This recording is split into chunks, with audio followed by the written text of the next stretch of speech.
Hey, salam alaikum everybody. I hope you're doing well. I'm certainly doing well. I'm sorry for not posting in a while. I am in America. I'm safe and sound, alhamdulillah. It's the 25th of March right now, but I have a few videos to catch up on. Sorry, getting caught up on a lot of things. It's overwhelming. But on the 15th of March, that's the title of this video if I remember correctly. So this is when it really happened. I decided to check out this kütüphane, which means library, which was very close to where I was staying in Üsküdar, and a friend had told me that I should drop by and see what's up. So I decided to drop by, and he was telling me how they have these really cool manuscripts and stuff like that. So I was like, hey, why not? Let me check it out. So I go there, and right when I come in, let me set the scene. There's this girl on my right, and she's studying Ottoman. She's this Turkish girl studying Ottoman Turkish, and she's like, it looked like she was copying words, very basic stuff.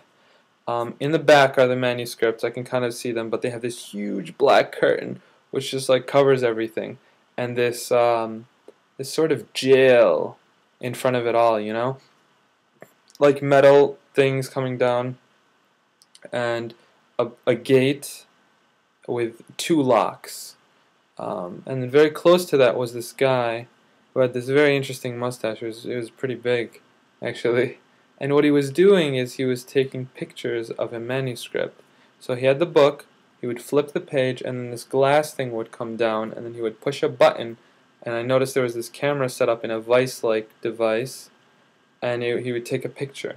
And he would also have a screen like flipped out so he could make sure. And I'm guessing this is how they make PDFs. I talked to the guy and he said they put it in some sort of library. If I want a copy, he gave me their number. They could send me a CD of any manuscript, but I have to pay for it apparently.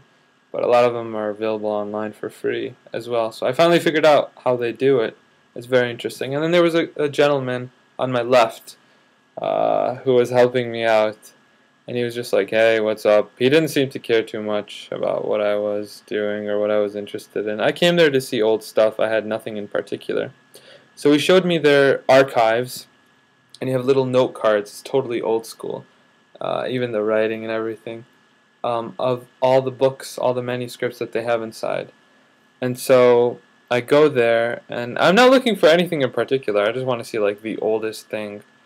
And so I'm just looking, I go through the letters A, B, C, D, E, F, and I just pick a random drawer I pull out, and it's T, and I see At-Tabari, Abu Ja'far Muhammad ibn Jarir At-Tabari, and this is a scholar who is huge in Islamic history, and so I was like, wow, do you have his stuff?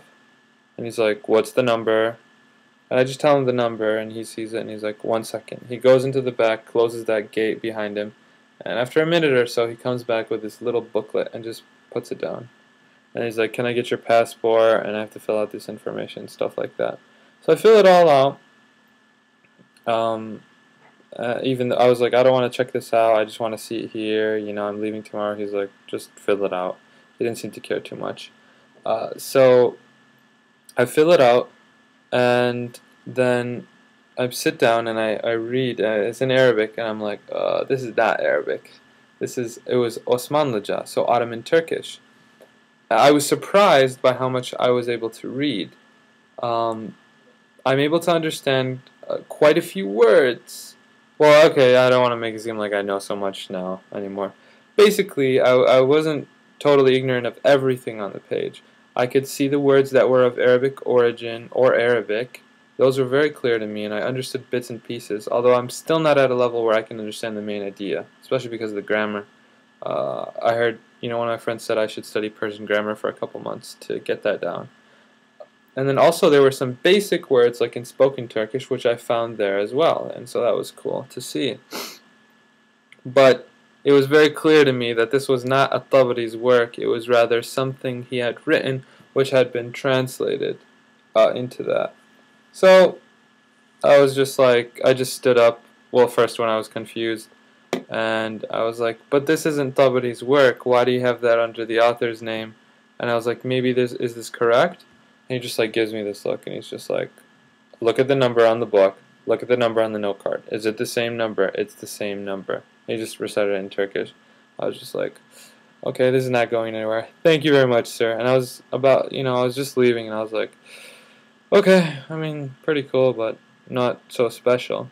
And as I step out, one of the gentlemen who was there on the outside, I didn't say when I walked in, there are a few old guys sitting around reading and drinking tea.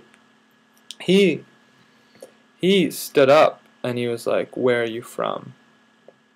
And he asked me um, in Arabic, in formal Arabic, and I was just like, "Whoa, another person who knows Arabic in Turkey. That's so cool." So I started responding in Arabic, and he's like, "Do you have a few moments?"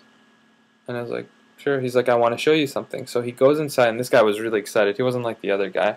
He just, he runs inside. He goes to the back, and he comes with these four books that he puts down for me, right in front of the desk where I was sitting, and they were in Arabic. He's like, "We have some Arabic," and they were very beautiful texts, all handwritten in beautiful ink of different colors. They had illumination. If you don't know what that is, you should YouTube it because it's really cool. They take this very, very thin gold that's so thin you have to put it like away from even drafts in the room because it'll blow it away. That's how light it is.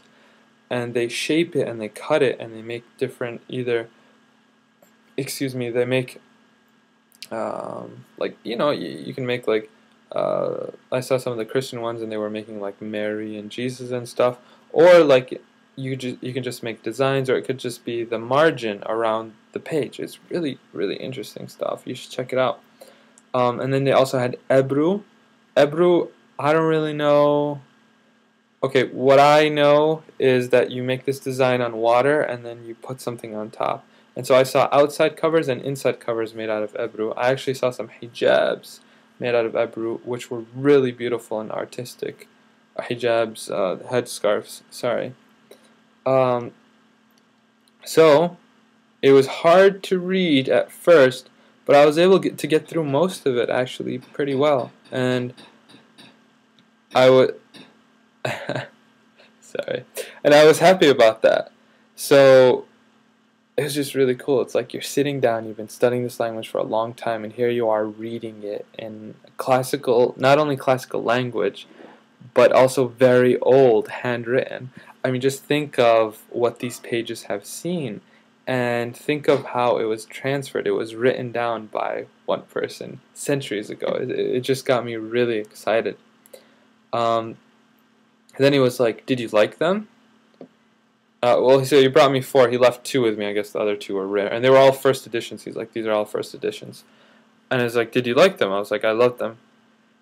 And he just turns to me and he's like, "There are no less than 5,000 just like them in the back."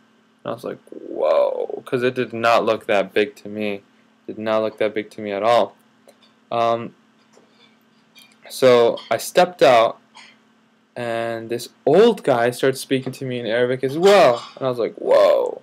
He was a former Arabic teacher, all the way from the east, from what's it called, Kars or Kas. Kars, I think. Kar. I don't know. Someone help me out here. Anyways, he was speaking to me in Arabic. He was a former Arabic teacher, now turned businessman, and he was heading to Syria. So there are no visas now between Turkey and a lot of countries. It's very interesting. And someone told me how it's for business because it would ease it. He was actually going down there for a week or two. And he's like telling me how his kids knew Ottoman Turkish, how he taught them, what they were doing, and everything. It was really cool. His Arabic wasn't as good as the other guys, but it was still pretty darn good. So of course I was offered tea, and even though I stopped drinking tea, except very, very light tea, which Turks have a special name for, it's really funny, but probably offensive to some people. And the first guy, he offered me two types of tea. So I got the red tea, which I couldn't refuse. He had just shown me all that stuff, so I drank it, and then the green tea. So, and then I'm just like, all right. And I was done talking to this guy because he just kept asking me. He's like, "You got family in Syria? Can I get their addresses and phone numbers?" And I'm just like, whoa. He's like, "I need some place to stay."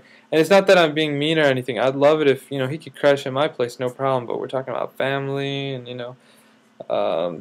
gender dynamics